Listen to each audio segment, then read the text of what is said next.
Asintada second floor. So ngayon, ongoing na yung asintada nila. So inuuna nila dito sa may first room. Yan.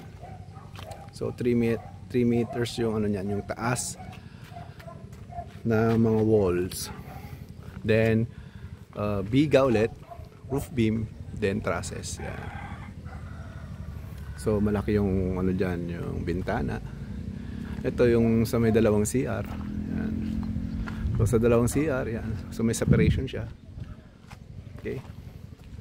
So yung hallway. So maluwang 1.5 meters, medyo maluwang.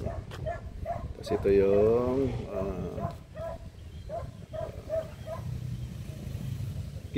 dining ay ano tawag, living area. Yan. So nakapag-poste na sila. Dalawang poste na lang yung kulang. So ito, isang poste pa dito.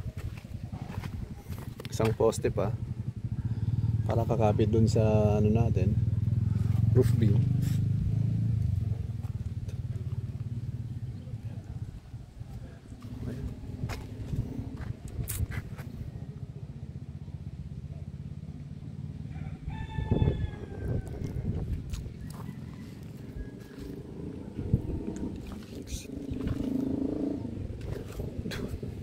Salit sa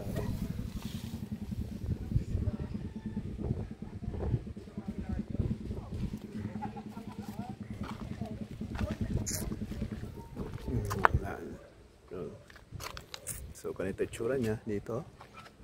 So yan. Okay, so malayo pa, madali pa. So ito yung terrace. Ito yung tsura niya dito sa side. Yung ilalim nito, so daanan papunta sa likod. Yan. Yan. Yan.